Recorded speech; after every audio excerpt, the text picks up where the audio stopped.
Donald and Douglas are twins and had arrived from Scotland to help Sir Topham Hatt, but only one engine had been expected. The twins meant well, but did cause confusion. Sir Topham Hatt had given them numbers, Donald 9 and Douglas 10, but he was still planning to send one engine home.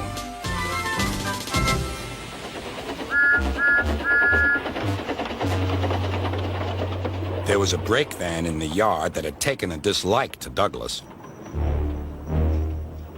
Things always went wrong when he had to take it out.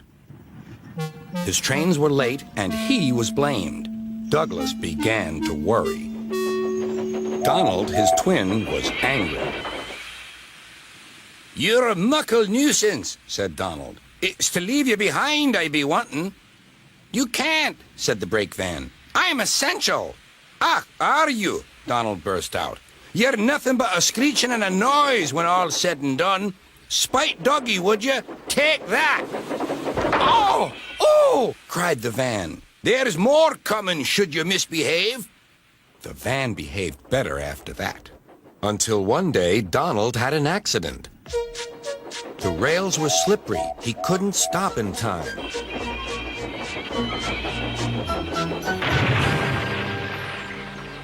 Donald wasn't hurt, but Sir Topham Hatt was most annoyed. "I am disappointed, Donald. I didn't expect such clumsiness from you. I had decided to send Douglas back and keep you." "I'm sorry, sir," said Donald. "I should think so, too. You have upset my arrangements. Now, James will have to help with the goods work while you have your tender mended. James won't like that."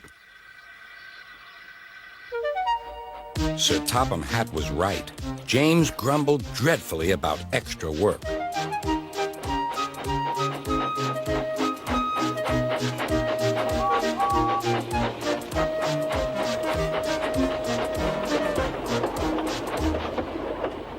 "Anyone would think," said Douglas, "that Donald had had his accident on purpose. I hear tell about an engine and some tar wagons." "Shut up," said James. "It's not funny." He didn't like to be reminded of his own accident. "Well, well, well. Surely, James, it wasn't you. You didn't say." James didn't say. He slouched sulkily away. "James is cross," snickered the spiteful brake van. "We'll try to make him crosser still." "Hold back," giggled the freight cars to each other. James did his best, but he was exhausted when they reached Edward's station. Luckily, Douglas was there. "Help me up the hill, please," panted James. "These freight cars are playing tricks." "We'll show them," said Douglas.